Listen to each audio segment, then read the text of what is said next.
رہیں گے حشر تک باقی، رہیں گے حشر تک باقی، 72 کربلا والے یزیدی مٹ گئے ہیں، یزیدی مٹ گئے لیکن ہیں غر غر کربلا والے، یزیدی مٹ گئے لیکن ہیں غر غر کربلا والے۔ سنو اے ظالمو تم پیاس کا تانا نہ دو ان کو، سنو اے ظالمو تم پیاس کا تانا نہ دو ان کو، ہیں رکھتے اپنی ٹھوکر میں، ہیں رکھتے اپنی ٹھوکر میں سمندر کربلا والے، یزیدی مٹ گئے لیکن ہیں غر غر کربلا والے، یزیدی ہیں کہ مرتے جا رہے ہیں پانی پی پی کر، یزیدی ہے کہ مرتے جا رہے ہیں پانی پی پی کر، ہیں پیاسے پھر بھی زندہ ہیں پیاسے پھر بھی زندہ ہیں، 72 کربلا والے یزیدی مٹ گئے لیکن ہیں غر غر کربلا والے، یزیدی فوج تھر تھر کانپ اٹھی، شل ہوئے بازو، یزیدی فوج تھر تھر کانپ اٹھی اور شل ہوئے بازو، چلے جبرن میں سج کر، چلے جبرن میں سج کر، پیارے اکبر کربلا والے یزیدی مٹ گئے لیکن ہے غر غر کربلا والے، جو دنیا میں لگاتے ہیں سبیل سید الشہداء، جو دنیا میں لگاتے ہیں سبیلے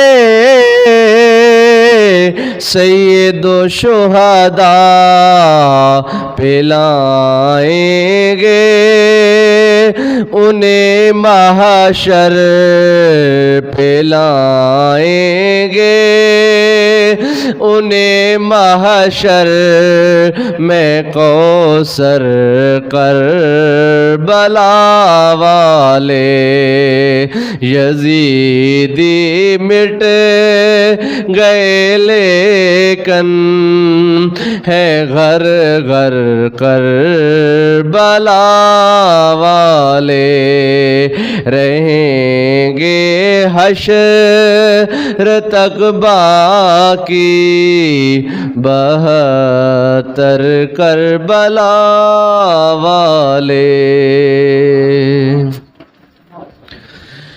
اللہ رب العالمین کی حمد و ثنا اور حضور پاک صاحب الاولاق احمد مجتبیٰ جناب حضرت محمد مصطفیٰ صلی اللہ علیہ وآلہ وسلم کے دربار گوہربار میں درود و سلام کا نذرانہ پیش کرنے کے بعد اور شہدائے کرب و بلا کی بارگاہ میں ہدیہ منقبت پیش کرنے کے بعد قابل احترام بزرگوں اور دوستوں، آج 9 محرم الحرام 1445 ہجری جمعۃ المبارک کا بابرکت دن ہے۔ اللہ تعالیٰ اس دن کی خاص برکات سے ہم سب کے دامن کو مالا مال فرمائے۔ مدینۃ الرسول کا ماحول ہے۔ حضرت ام الفضل بنت حارث رضی اللہ تعالی عنہا رسول رحمت صلی اللہ علیہ وآلہ وسلم کی بارگاہ ناز میں حاضر ہوتی ہیں۔ چہرے پر پریشانی کے آثار ہیں اور رنگ اڑا ہوا ہے، چہرہ لٹکا ہوا ہے اور بارگاہ مصطفیٰ میں آ کر عرض گزار ہوتی ہیں، یا رسول اللہ صلی اللہ علیہ وسلم، آج رات میں نے ایک ایسا خواب دیکھا ہے جس خواب نے میرے ہوش اور اوسان خطا کر دیے۔ یا رسول اللہ، میں نہایت پریشان ہوں، اس خواب کو دیکھ کر میں ڈر گئی ہوں۔ آقا کریم صلی اللہ علیہ وسلم آپ نے فرمایا، اے ام فضل، اپنا خواب سناؤ، تم نے کیا خواب دیکھا ہے؟ عرض کرتی ہیں، یا رسول اللہ، میں خواب دیکھتی ہوں کہ آپ کے وجود کا ایک ٹکڑا کٹ کر میرے دامن میں آ کر گر گیا ہے، میری گود میں، میری جھولی میں آپ کے جسم کا ایک ٹکڑا آ کر کٹ کر گرا ہے۔ جب میں نے یہ خواب دیکھا تو میں ڈر گئی ہوں کہ یہ کیسا خواب ہے۔ رسول رحمت صلی اللہ علیہ وسلم جو کہ عالم ما کان و ما یکون ہے، آپ نے جب حضرت ام الفضل بنت حارث کا خواب سنا تو سرکار کے چہرے پر مسکراہٹ آئی۔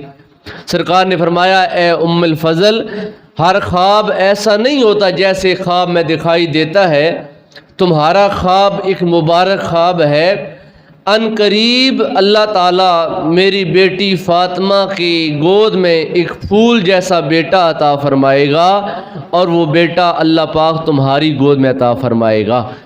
لہٰذا اللہ کے پیارے محبوب صلی اللہ علیہ وسلم کی اس بشارت کو اس دن جو تصدیق کا سہرا ملا، جب 5 شعبان المعظم کو سن 4 ہجری میں مدینۃ الرسول میں حضرت علی المرتضیٰ شیر خدا رضی اللہ تعالی عنہ اور حضرت سیدہ خاتون جنت فاطمہ الزہرا سلام اللہ تعالی علیہا کے آنگن میں حضرت امام حسین رضی اللہ تعالی عنہ جلوہ گر ہوئے۔ آپ کا میلاد مبارک ہوا، آپ اس کائنات میں جلوہ افروز ہوئے۔ اللہ کے پیارے محبوب حضرت علی رضی اللہ تعالی عنہ کے گھر سن 3 ہجری میں اس وقت آئے جب حضرت علی کے گھر میں حضرت امام حسن کی ولادت ہوئی۔ پھر سن 4 ہجری 5 شعبان کو اس دن پھر آقا کریم آئے جب حضرت امام حسین کا میلاد ہوا۔ حضرت آقا نعمت صلی اللہ علیہ وسلم آپ نے حضرت علی سے فرمایا، علی اپنا بیٹا، اپنا نور نظر مجھے دکھاؤ، تم نے بیٹے کا کیا نام رکھا ہے؟ تو حضرت علی فرماتے ہیں، میں نے اپنے بیٹے کا نام حرب رکھا ہے۔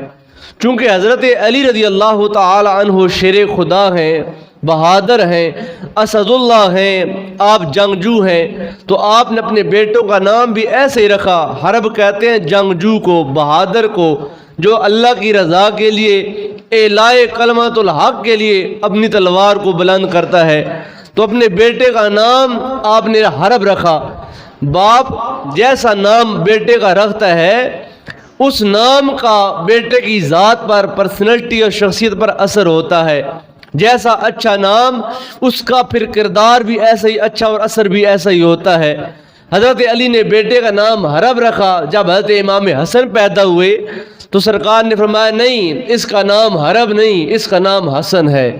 پھر امام حسین پیدا ہوئے تو سرکار تشریف لائے، پوچھا اے علی اپنے بیٹے کا نام تم نے کیا رکھا ہے؟ تو آپ نے کہا یا رسول اللہ میں نے بیٹے کا نام حرب رکھا ہے۔ سرکار نے فرمایا علی نہیں، اس کا نام حرب نہیں، اس کا نام حسین ہے۔ پھر حضرت فاطمہ الزہرا سلام اللہ تعالی علیہا کے آنگن میں 1 سال کے بعد پھر ایک اور چاند کو شرما دینے والا بیٹا تشریف لایا۔ آقا نعمت تشریف لائے، پوچھا اے علی تیسرے بیٹے کا تم نے کیا نام رکھا ہے؟ تو آپ نے پھر وہی کہا یا رسول اللہ چونکہ میں جنگجو اور بہادر انسان ہوں تو میں نے اپنے بیٹے کا نام حرب رکھا ہے۔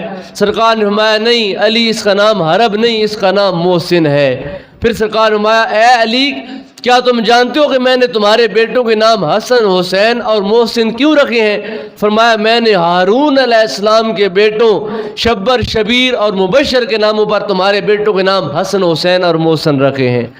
حضرت امام جزری رحمۃ اللہ تعالی فرماتے ہیں اللہ تعالیٰ نے یہ نام حسن اور حسین آسمانوں میں چھپا کر رکھے۔ آپ سے پہلے کسی بھی بچے کا نام حسن اور حسین نہیں تھا، اللہ نے یہ نام آسمانوں میں چھپا کر رکھے۔ جب اللہ کے پیارے محبوب کی بیٹی کے ہاں میں چاند کو شرما دینے والے بیٹے پیدا ہوئے، اللہ پاک نے یکے بعد دیگرے یہ تینوں نام آپ کی بیٹی کو عطا فرما دیے۔ یہ امام حسن و حسین ہیں جن کو اللہ تعالیٰ نے اپنے محبوب کے ساتھ ایک خاص تعلق نصیب فرمایا۔ اللہ کے پیارے محبوب نے فرمایا ہر بندے کی نسل اس کے بیٹوں سے چلتی ہے۔ میں الطاف حسین کا بیٹا، الطاف حسین نذیر حسین کا بیٹا، نذیر حسین نور محمد کا بیٹا ہے، میری آگے اولاد محمد علی ہے۔ ایسے باپ سے اولاد آگے نسل سے چلتی ہے۔ فرمایا ہر بندے کی اولاد اس کی آگے بیٹے سے چلتی ہے، لیکن چونکہ میرے بیٹے اللہ تعالیٰ نے میری زندگی میں پہلے اٹھا لیے، چونکہ میں اللہ کا آخری نبی ہوں۔ اگر میرے بیٹے زندہ رہتے تو وہ بھی نبوت میں حقدار ہوتے اور وہ بھی نبوت کے مقام پر فائز ہوتے، جیسا کہ یعقوب علیہ السلام کے بیٹے یوسف علیہ السلام اللہ تعالیٰ کے نبی ہوئے، ایسے ہی دیگر انبیاء کرام کی اولادیں نبوت کے مقام پر فائز ہوئیں۔ موسیٰ علیہ السلام کے بھائی ہارون علیہ السلام نبوت کے مقام پر فائز ہوئے۔ اللہ تعالیٰ نے جناب نبی آخر الزمان کو خاتم الانبیاء بنایا اور آپ کو بیٹے تو عطا فرمائے، لیکن بیٹوں کو آپ کی زندگی میں ہی اٹھا لیا۔ فرمایا اللہ تعالیٰ نے میری نسل کو میری بیٹی فاطمہ کے وجود سے پیدا فرمایا ہے۔ فرمایا اب جو بھی اولاد علی اور فاطمہ کے وجود سے پیدا ہوگی ظاہراً وہ اولاد علی اور فاطمہ کی ہوگی، لیکن حقیقت میں وہ اولاد محمد مصطفیٰ کی ہوگی۔ فرمایا اے لوگوں سن لو، حسن اور حسین دونوں میرے پھول ہیں۔ حضرت انس بن مالک رضی اللہ تعالی عنہ آپ فرماتے ہیں ایک کام کے لیے میں آقا نعمت صلی اللہ علیہ وسلم کی بارگاہ میں حاضر ہوا۔ شام کا وقت تھا، میں حضور کی بارگاہ میں گیا، دروازے پہ دستک دی، سرکار نے دروازہ کھولا تو سرکار نے ایک اونی چادر اپنے اوپر جب وہ اوڑھی ہوئی تھی اور چادر کے اندر سے کچھ ہلنے کی جب وہ حرکت محسوس ہو رہی تھی۔ میں نے اپنا خواب بیان کیا، میں نے اپنا کام بیان کیا، سرکار نے کام کا مدعا جب وہ پیش کیا، پھر میں نے عرض کیا یا رسول اللہ یہ آپ کے کمبل کے نیچے کیا ہے جو حرکت کر رہا ہے؟ سرکار نے اپنی چادر کو ایسے کھولا، میں نے دیکھا کہ دائیں طرف امام حسن چپکے ہوئے ہیں، بائیں طرف امام حسین چپکے ہوئے ہیں۔ سرکار نے فرمایا اے انس یہ دونوں میرے پھول ہیں، یہ دونوں میرے بیٹے ہیں۔ پھر فرمایا اے اللہ میں ان دونوں سے محبت کرتا ہوں، اللہم انی احبہما فاحبہما، یا اللہ میں ان دونوں سے پیار کرتا ہوں تو ان دونوں سے پیار فرما۔ پھر سرکار فرمایا بس جو بندہ بھی ان دونوں سے پیار فرمائے گا میں ان سے پیار فرماؤں گا، اور جو ان دونوں سے بغض رکھے گا میں ان دونوں سے بغض رکھوں گا، ان سے نفرت کروں گا۔ آقا کریم نے فرمایا حسین و منی و آنا من الحسین، فرمایا لوگوں سن لو حسین مجھ سے ہے اور میں حسین سے ہوں۔ محدثین کرام نے اس حدیث پاک کی شرح میں لکھا یہ بات تو معلوم ہوتی ہے کہ امام حسین حضور رحمت عالم صلی اللہ علیہ وسلم سے ہیں کہ آپ ان کی اولاد میں سے ہیں، یہ بات تو معلوم ہوتی ہے، لیکن یہ بات سمجھ نہیں آتی کہ حضور پاک صلی اللہ علیہ وسلم آپ حسین سے کیسے ہیں۔ اللہ کے پیارے محبوب صلی اللہ علیہ وسلم کو اللہ تعالیٰ نے بے شمار کمالات عطا فرمائے، بے شمار خوبیاں عطا فرمائی، بے شمار درجات عطا فرمائے، لیکن ایک وصف اللہ تعالیٰ کے محبوب کو ظاہر نصیب نہ ہوا۔ وہ کون سا ہے؟ وہ وصف ہے شہادت کا۔ اللہ کے پیارے محبوب صلی اللہ علیہ وسلم کی ذات پر نازل ہونے والا قرآن کہتا ہے وَلَا تَقُولُوا لِمَنْ يُقْتَلُ فِي سَبِيلِ اللَّهِ أَمْوَاتٌ، جو لوگ اللہ کے راستے میں شہید کیے جائیں ان کو تم مردہ نہ کہو بلکہ وہ زندہ ہے اور اللہ تعالیٰ کی بارگاہ میں حاضر ہے، لیکن ان کی حاضری کا تم کو ادراک اور شعور نہیں ہے۔ اللہ تعالیٰ کے محبوب صلی اللہ علیہ وسلم کی دل میں یہ شوق تھا، یہ اشتیاق اور محبت تھی کہ کاش میں اللہ تعالیٰ کے راستے میں شہید کیا جاؤں، پھر زندہ کیا جاؤں، پھر شہید کیا جاؤں۔ یہ سرکار کے احادیث میں ہے، سرکار نے اللہ کی بارگاہ میں اس شوق کا اظہار کیا کاش میں اللہ کی بارگاہ میں شہید ہوں، پھر اللہ کی بارگاہ میں حاضر ہو کر دوبارہ زندہ ہو کر دنیا میں آؤں، پھر اللہ کی رضا کے لیے اعلاء کلمت الحق کے لیے میں تلوار بلند کروں، اللہ کے دشمنوں سے لڑوں اور پھر اللہ کے دشمنوں کی تلوار مجھ پر چلے، پھر میں اللہ کے راستے میں شہید ہو جاؤں۔ یہ سرکار کے دل میں شوق تھا، لیکن اللہ تعالیٰ نے اپنے محبوب کو یہ جب وہ محافظت کا پیغام دیا واللہ یعصمک من الناس، اے میرے پیارے محبوب آپ یہ پیغام خدا بالکل بے خوف و خطر ہو کر لوگوں تک پہنچائیے، اور لوگوں کا ڈر، لوگوں کا جبر و استبداد اور لوگوں کے ظلم و جب وہ تشدد کا خوف اپنے دل سے نکال دیجئے۔ واللہ یعصمک من الناس، یہ لوگ آپ کا بال بھی بیکا نہیں کر سکیں گے، آپ کے راستے میں یہ رکاوٹیں اور روڑے ضرور پیدا کریں گے، رکاوٹیں حائل کریں گے، لیکن اللہ تعالیٰ آپ کو ان کے شر سے محفوظ رکھے گا۔ کسی بندے کی تلوار آپ کی گردن کو حائل نہیں کر پائے گی، اور کسی بندے کی تلوار سے اور ضرب سے آپ شہادت کے مقام پر نہیں آئیں گے۔ یہ سرکار کے دل میں شوق تھا کہ میں شہید ہوں، لیکن دوسری طرف اللہ فرماتا ہے محبوب آپ لوگوں کی تلوار سے شہید نہیں ہوں گے، لیکن اے میرے پیارے محبوب ہم آپ کو دو بیٹے عطا فرمائیں گے، دو ایسے پھول عطا فرمائیں گے جن کو ہم شہادت ظاہری بھی عطا فرمائیں گے، شہادت باطنی بھی عطا فرمائیں گے۔ اللہ کے پیارے محبوب جناب محمد مصطفیٰ صلی اللہ علیہ وسلم کو اللہ تعالیٰ نے دو نور نظر، دو پھول عطا فرمائے، ایک کا نام حسن مجتبی ہے اور ایک کا نام حسین ابن علی ہے۔ یہ دو پھول اللہ تعالیٰ نے جناب آقا نعمت کو عطا فرمائے۔ شہادت دو طرح کی ہوتی ہے، ایک شہادت ہوتی ہے ظاہری، جیسے کہ امام حسین رضی اللہ تعالیٰ عنہ میدان کربلا میں ظاہراً شہادت کے مقام پر فائز ہوئے، آپ پر تلواریں چلیں، آپ پر جب وہ تیر چلے آپ کو حائل اور گھائل کیا گیا اور آپ کو گرایا گیا اور آپ پر ظلم و استبداد کے پہاڑ گرائے گئے، یہ ظاہراً شہادت ہے۔ اور ایک ہے باطنی شہادت، وہ بندہ جس کو ظاہراً تو شہادت نہ ملے لیکن زہر دے کر مار دیا جائے، کوئی بندہ طاعون کے مرض سے مر جائے، کوئی عورت حاملہ ہے وضع حمل کے وقت وہ فوت ہو جائے، بچہ پیدا کرتے ہوئے فوت ہو جائے، کوئی جب وہ دیوار گرے اس کے نیچے آ کر فوت ہو جائے، کوئی سیلاب میں فوت ہو جائے، کوئی آگ میں جل کر مر جائے، تو یہ تمام جتنی بھی موتیں ہیں یہ شہادت کی موتیں ہیں، لیکن یہ شہادتیں ظاہری نہیں بلکہ باطنی شہادتیں ہیں۔ اب اللہ تعالیٰ نے اپنے محبوب کو جو دو بیٹے عطا فرمائے، ایک بیٹے کو اللہ تعالیٰ نے باطنی شہادت عطا فرمائی، ایک کو ظاہری شہادت عطا فرمائی۔ حضرت امام حسن مجتبی کو زہر دے کر شہید کیا گیا، اور ایک امام حسین ان کو کرب و بلا میں لا کر ان کو تلواروں کے سائے میں شہید کیا گیا۔ اب جب دو بیٹے ظاہری اور باطنی شہادت پر فائز ہوئے، اس دن اللہ کے محبوب کی اس دعا کو درجہ قبولیت ملا، جو اللہ کے محبوب اللہ کی بارگاہ میں کہتے تھے، مالک مجھے شہادت کی موت عطا فرما تاکہ میں تیرے راستے میں مروں، پھر دوبارہ زندہ کیا جاؤں، پھر مروں، پھر دوبارہ زندہ کیا جاؤں۔ اللہ نے فرمایا محبوب ہم تم کو لوگوں کے شر سے اور تلواروں سے بچا کر رکھیں گے، لیکن ہم آپ کی دعا کو قبولیت ایسے عطا کریں گے، آپ کو دو بیٹے دیں گے، ایک بیٹے کو ظاہری شہادت کے ساتھ، ایک بیٹے کو باطنی شہادت کے ساتھ اپنی بارگاہ میں قبول کریں گے، اور ان دونوں کی شہادت کو آپ کے پلے میں داخل فرما دیں گے۔ یہ دونوں شہادتیں در حقیقت حضور رحمت عالم صلی اللہ علیہ وسلم کی اس دعا کا ثمر ہے۔ اللہ تعالیٰ نے امام حسن مجتبیٰ کو سر سے لے کر جب وہ اس ناف تک اپنے محبوب کا ہم شکل بنایا، اور امام حسین کو ناف سے لے کر پاؤں تک ہم شکل بنایا۔ یہ دونوں بیٹے، یہ دونوں پھول جب چل کر آ رہے ہوتے تھے، کوئی بندہ اگر چہرے کو دیکھتا، حسن مجتبیٰ کا چہرہ دیکھتا، تو اس کو امام الانبیاء کا چہرہ یاد آتا۔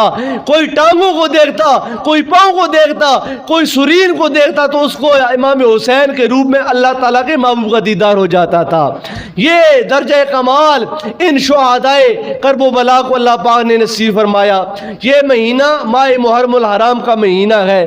اس ماہ محرم کی 10 تاریخ کو سن 61 ہجری میں وادی نینوا دشت کرب و بلا میں امام ہمام، امام علی مقام حضرت امام حسین رضی اللہ تعالی عنہ نے وہ لازوال، بے مثال اور لاجواب قربانی اللہ تعالیٰ کی بارگاہ میں پیش کی، جس کا ثمر اور اثر آج تک دنیا محسوس کرتی ہے، اور تا قیام قیامت اس خون کے اثر کو جب وہ لوگ محسوس کرتے رہیں گے۔ امام حسین رضی اللہ تعالی عنہ آپ نے اپنے وقت کے یزید کے ساتھ ٹکر لی تھی۔ وجہ کیا تھی؟ امام حسین نے اتنے تن قربان کیوں کر دیے؟ وجہ ایک تھی، اعلاء کلمت الحق۔ ایسے بندے کو ووٹ نہیں دینا تھا جو بندہ شریعت مصطفیٰ کا کھلواڑ کرنے والا تھا، وہ بندہ جو شریعت مصطفیٰ کا مذاق اڑانے والا تھا، وہ بندہ جو اسلام کا مذاق اڑانے والا تھا۔ یزید حقیقت میں جب وہ ظاہراً کلمہ پڑھنے والا تھا، ظاہراً کہتا تھا لا الہ الا اللہ محمد رسول اللہ، لیکن در حقیقت وہ اس کلمے کی آڑ میں ایسی خرافات کا مرتکب تھا جو حسین ابن علی کے شایان شان نہیں تھے۔ حضرت امام حسین رضی اللہ تعالی عنہ آپ کی شہادت ایک ایسی شہادت ہے جس کا جو شعرا اور جس کا چرچا اس وقت سے تھا جب امام حسین اس کائنات میں جلوہ افروز ہوئے۔ لوگ پہلے شہید ہوتے ہیں، بعد میں ان کی شہادت کا تذکرہ ہوتا ہے۔ لوگ پہلے جور بہادری دکھاتے ہیں، لوگ میدان عمل میں اتر کر پہلے اعلاء کلمت الحق کے لیے تلوار چلاتے ہیں، اپنے وجود کو خون سے تر بتر کرتے ہیں، اللہ کے راستے میں شہید ہوتے ہیں، بعد میں ان کے نام کا ڈنکا بجتا ہے۔ لیکن اس کائنات کی تاریخ میں حسین ابن علی ایک ایسا شہید ہے جو پیدا ہوتا ہے تب سے لے کر 61 ہجری تک آپ کے شہادت کا شعرا ہے۔ نانا اللہ کا نبی بھی جانتا ہے، باپ ولیوں کا تاجدار بھی جانتا ہے، ماں خاتون جنت بھی جانتی ہے، بھائی جنتی جوانوں کا سردار بھی جانتا ہے، اور تمام طبقات صحابہ جانتے ہیں حسین ابن علی کو دشت نینوا میں قربان کیا جائے گا۔ اللہ کے پیارے محبوب، اللہ کے وہ پیارے وہ محبوب حضرت محمد مصطفیٰ صلی اللہ علیہ وسلم ایک دن حضرت ام سلمہ رضی اللہ تعالی عنہ آپ کے گھر تشریف فرماتے، بارش نازل کرنے والا فرشتہ حضور کی بارگاہ میں حاضر ہوتا ہے، اس نے بازیابی چاہتا ہے، اجازت نصیب ہوتی ہے، فرشتہ اندر آتا ہے۔ اللہ کے محبوب فرماتے ہیں ام سلمہ دروازے پر بیٹھ جاؤ، کسی کو اندر نہیں آنے دینا، کوئی اندر داخل نہ ہو، آج میرے پاس ایک مقرر فرشتہ حاضر ہوا ہے۔ اللہ تعالیٰ کے محبوب اس بارش برسانے والے فرشتے کے ساتھ میں بھی ہم کلام ہیں۔ اتنے میں حضرت امام حسین رضی اللہ تعالیٰ عنہ حضرت ام سلمہ کے کاشان نور پر آتے ہیں اور بزور اندر داخل ہو جاتے ہیں جس کمرے میں اللہ کا محبوب تشریف فرما ہے۔ آپ منع کرتی ہیں شہزادے آپ اندر تشریف نہ لے جائیں، آپ کی نانا جان نے منع کیا ہے، لیکن یہ شہزادہ کوئی عام شہزادہ نہیں ہے، یہ تو وہ شہزادہ ہے جو جنتی نوجوانوں کا سردار ہے، وہ شہزادہ جس کو اللہ کا نبی سونگتا ہے، وہ شہزادہ جس کے لعاب کو اللہ کا نبی چوستا ہے، اور یہ وہ شہزادہ ہے جس کے لیے امام الانبیاء سواری بن جاتے ہیں، دونوں ہاتھ اور دونوں پاؤں زمین پر رکھ کر اپنے کاشانہ نور پر بیٹے کو سوار کرتے ہیں۔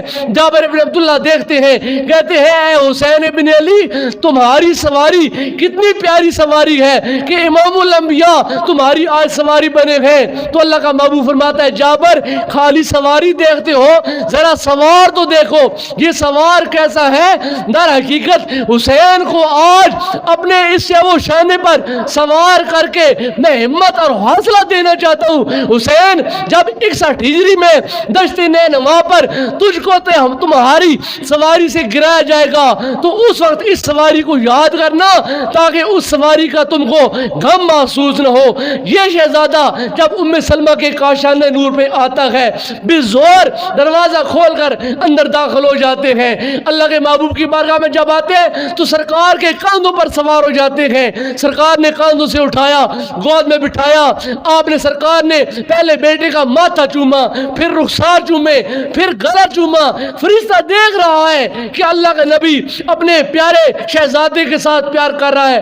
اب فرشتہ سوال کرتا ہے یا رسول اللہ کیا آپ کو اس بیٹے سے بڑا پیار ہے، آپ اس سے بڑی محبت کرتے ہیں؟ سرکار نے فرمایا ہاں مجھے اس سے بہت پیار ہے، یہ میرا پھول ہے میں اسے سونگتا ہوں، یہ میرا نور ہے میں اسے دیکھتا ہوں، یہ میرا بیٹا ہے میں اسے پیار کرتا ہوں۔ وہ فرشتہ کہتا ہے یا رسول اللہ اگر آپ کو اس سے پیار ہے تو پھر مستقبل میں آنے والے ایک واقعے کی میں آپ کو خبر دیتا ہوں، ان قریب آپ کی امت ہونے کا دعویٰ کرنے والے لوگ آپ کے بیٹے کو شہید کر دیں گے۔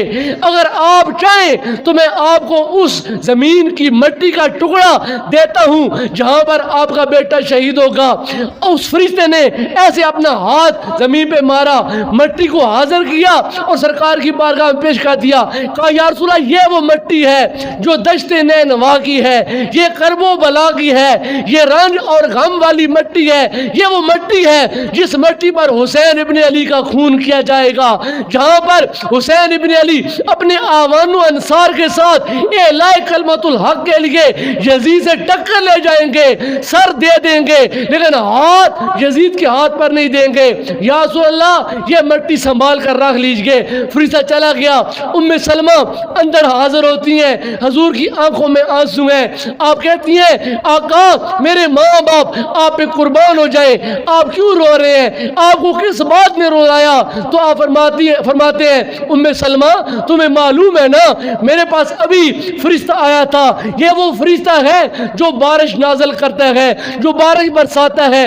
اس فرشتے نے مجھے خبر دی ہے میرا بیٹا حسین جوان قریب شہید کیا جائے گا، اور یہ وہ مٹی ہے۔ اے ام سلمہ اس مٹی کو تم سنبھال کر رکھ لو، جس دن یہ مٹی خون میں تبدیل ہو جائے اس دن سمجھ لینا میرا حسین دنیا سے پردہ کر گیا ہے۔ یہ خبر اللہ کے محبوب نے ام سلمہ تک اس لیے پہنچائی، نبی غیب دان جانتے ہیں میری تمام ازواج مطہرات اس وقت تک پردہ فرما جائیں گی، واحد ام سلمہ رضی اللہ تعالی عنہا آپ ہوں گی جو 61 ہجری تک زندہ رہیں گی اور اس واقعے کو وہ جانے گی۔ حضرت ام سلمہ فرماتی ہیں پھر وہ وقت بھی آیا سن 61 ہجری جب وہ محرم آیا، میں اپنے سیر میں دن کے وقت آرام کر رہی تھی، میں خواب میں کیا دیکھتی ہوں، اللہ کا محبوب میری خواب میں تشریف لاتے ہیں، میں دیکھتی ہوں میرے سرتاج تمام نبیوں کے سردار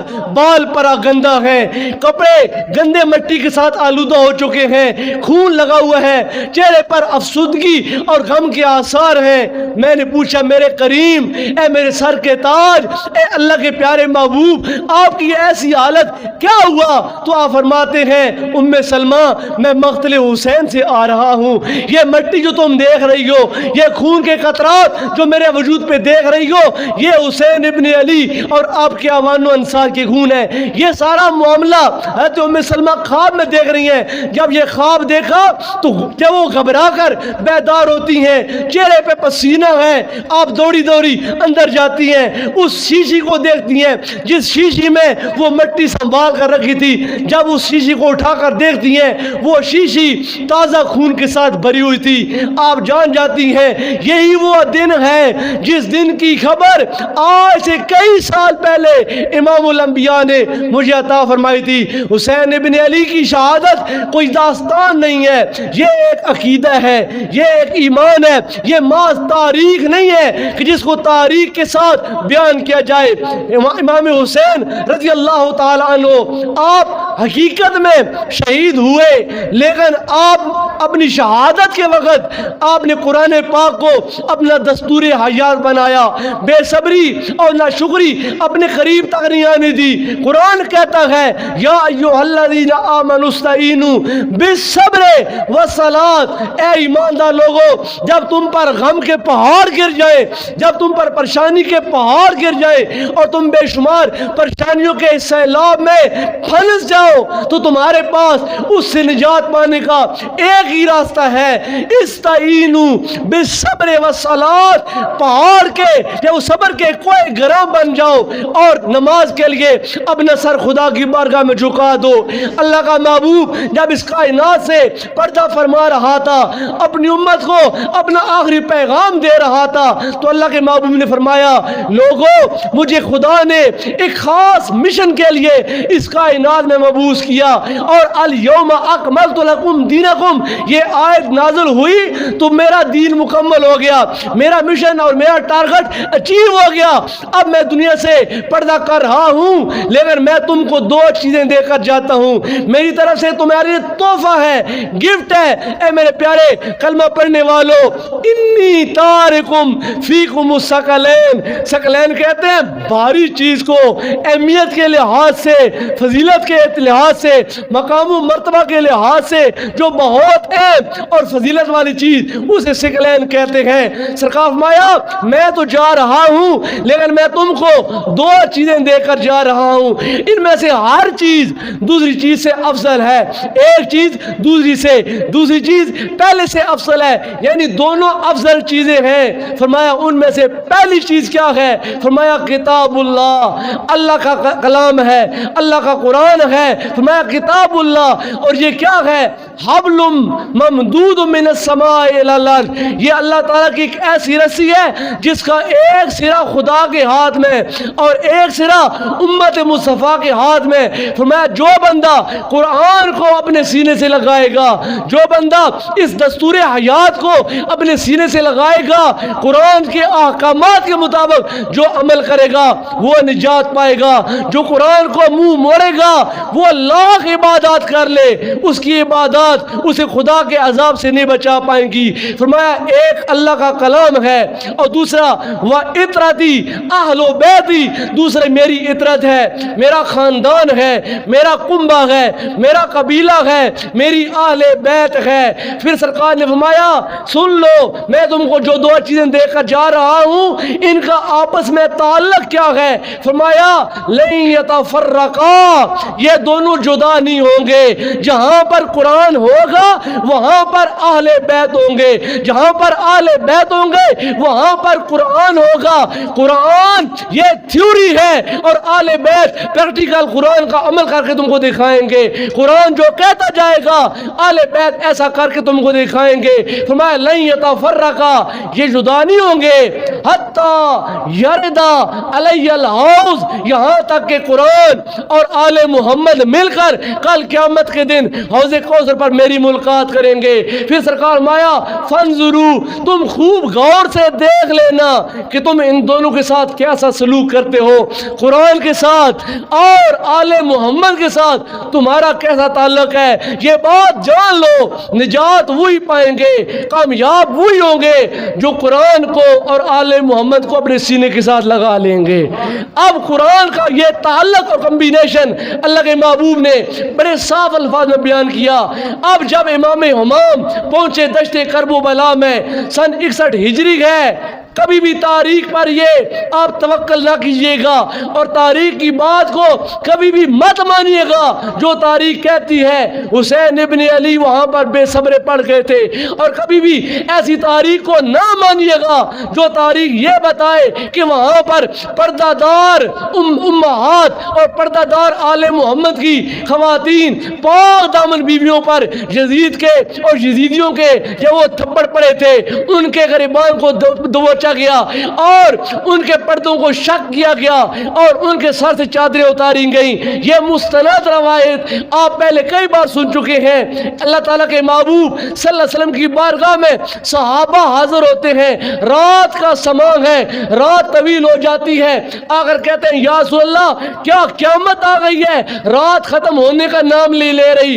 اللہ کے محبوب فرماتے ہیں بلال جاؤ، جا کر میرے ویر علی کے دروازے پہ دستک دو اور جا کر کہو میری بیٹی فاطمہ الزہرا کا ایک بال چادر سے باہر آ گیا ہے، اور شرم کے مارے جب چاند غروب نہیں ہو رہا اور سورج طلوع نہیں ہو رہا، جب تک فاطمہ کا بال وہ پردے میں نہیں جائے گا نہ چاند غروب ہوگا، نہ رات ختم ہوگی، نہ سورج طلوع ہوگا، نہ صبح ہوگی۔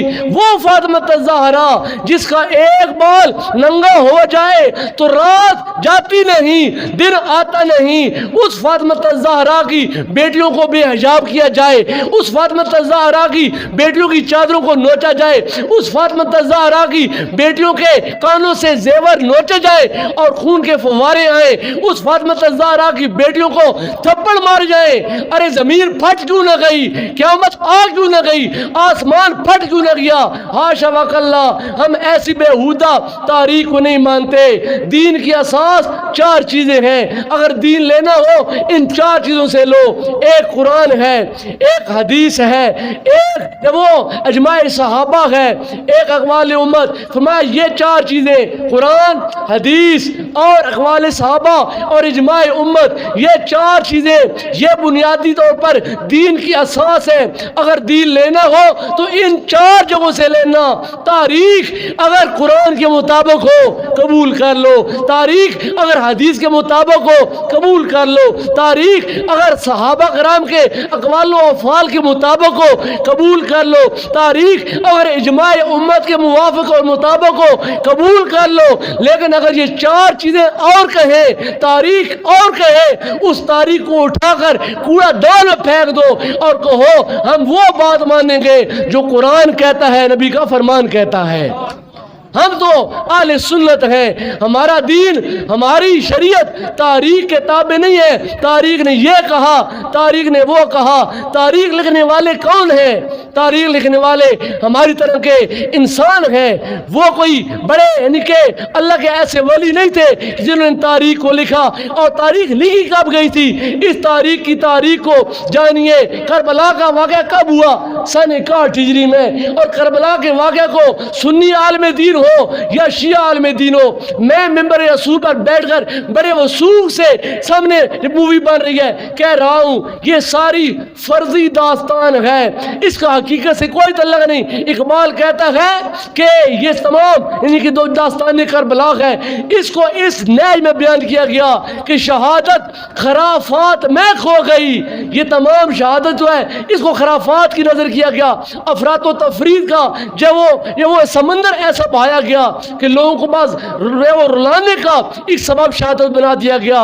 کربلا کی شہادت سن 61 ہجری میں ہوئی ہے، اور اس شہادت کو بیان کرنے کے لیے جن امہات کتب کا سہارا لیا جاتا ہے ان میں آپ کو 4 بڑی کتابوں کے نام بتا دیتا ہوں۔ ایک کتاب کا نام ہے طبقات ابن سعد، ایک کتاب کا نام ہے تاریخ طبری، ایک کتاب کا نام ہے تاریخ البدایہ والنہایہ امام ابن کثیر کی، ایک کتاب کا نام ہے تاریخ ابن خلدون عبد الرحمن ابن خلدون کی لکھی ہوئی 4 کتابیں۔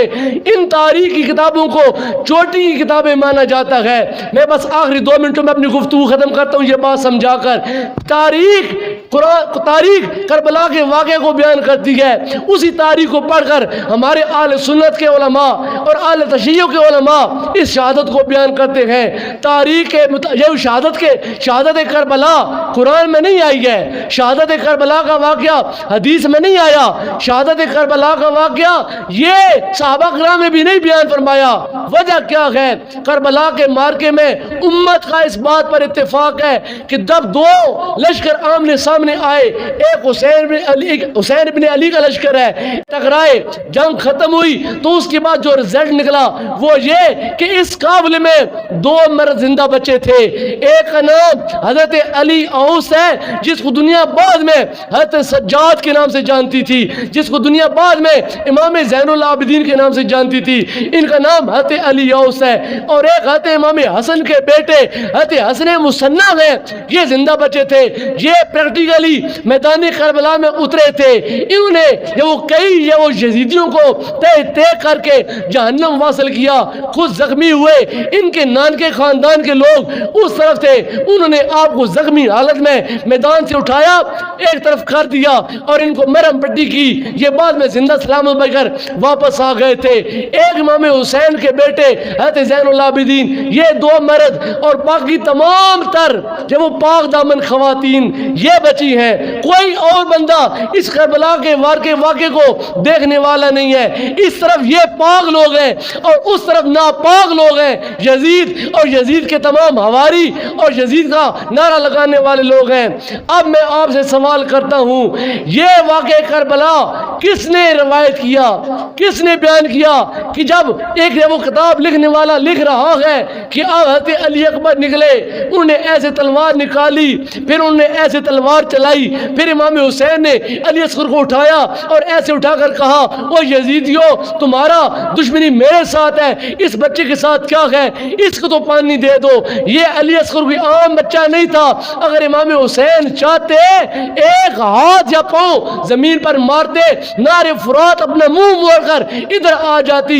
یہ نار فرات تو کیا ہے، یہ وہ ہے جن کی میراث حوض کوثر ہے، اگر چاہتے تو جنت سے حوض کوثر آ جاتا، لیکن آپ نے عظیمت کا اور صبر کا دامن مضبوطی سے تھام کر رکھا۔ آپ جانتے تھے کہ ہمارا گھرانہ جتنا بڑا ہے ہمارا امتحان بھی اتنا ہی بڑا ہونا ہے، لہذا ہم کو اس امتحان میں صبر کا دامن مضبوطی سے تھام کر رکھنا ہے۔ اب میں آپ کو صرف تاریخ کی چند ایک باتیں بتانا چاہتا ہوں۔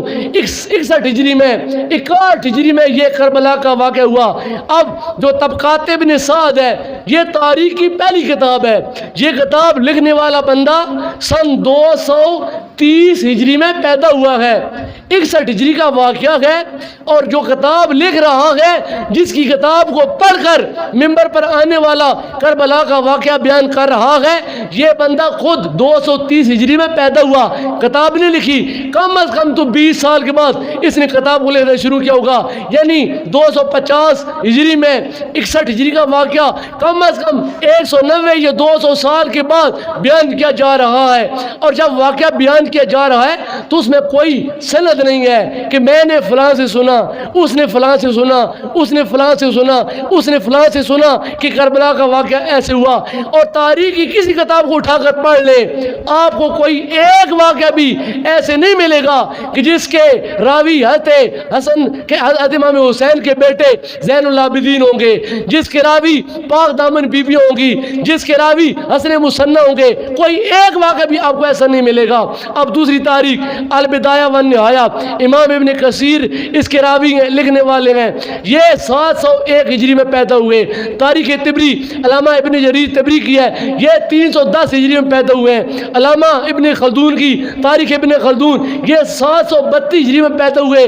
یہ سارے کئی سو سالوں کے بعد پیدا ہونے والے جب انہوں نے تاریخ کو لکھا تو اس پیرائے میں لکھا کہ پڑھنے والا ایسے محسوس کرتا ہے کہ گویا صاحب کتاب خود ایک ٹبے پر بیٹھ کر یہ سارا منظرنامہ دیکھ رہے ہیں اور اس کو ساتھ ساتھ نقل کر رہے ہیں تاکہ آنے والے لوگوں کے لیے یہ فائدہ مند ہو جائے۔ ایسا ہرگز نہیں ہے، ہم تاریخ کی اس بات کو نہیں مانتے، لیکن حقیقت میں کربلا کے اندر ہونے والے اس واقعے کو اس لیے مانتے ہیں کہ اللہ تعالیٰ کے محبوب نے اس کی خود پیشن گوئی فرمائی، اور سرکار نے بتایا حضرت علی المرتضیٰ اپنے عہد خلافت میں جب صفین کی جنگ سے واپس پلٹے تو آپ کا گزر اسی دشت نینوا سے ہوا، کرب و بلا سے ہوا۔ آپ وہاں رک گئے، ٹھہر گئے، اور جب آپ ٹھہرے اپنے گھوڑے سے نیچے اترے، آنکھوں سے آنسو آ گئے۔ آپ کے ہم رکاب لوگوں نے پوچھا حضور کیا ہوا، کیوں اترے؟ فرمایا یہ دشت کربلا ہے، یہ وہ زمین ہے جس زمین پر میرا نور نظر حسین آئے گا، یہ وہ زمین ہے جس زمین پر میرا حسین کا کنبہ آئے گا، اور میں جانتا ہوں کہ میرا حسین کہاں شہید ہوگا، علی اکبر کہاں شہید ہوگا، علی اصغر کہاں شہید ہوگا۔ میں ان کی تمام قتل گاہ کو، ان کے مقام شہادت کو آج جانتا ہوں۔ یہ تمام تر پیشن گوئیاں اور واقعات آپ کی شہادت سے پہلے ان جگہوں نیک لوگوں نے بیان فرمائے، اس لیے ہم کربلا کے واقعے کے انکار نہیں کرتے، لیکن ہمارا ایمان یہ کہتا ہے کہ امام امام نے اپنے 72 تن قربان کرنے کے بعد بھی بے صبری نہیں دکھائی، بلکہ یہ کہا اے میرے خدا میں تیری رضا میں راضی ہوں، اگر تو مجھ سے یہ تمام تر نیک لوگ لے کر راضی ہے، حسین دے کر راضی ہے، اور یہ کہتا ہے اے میرے خدا تو گواہ رہنا یزید بے نمازی تھا،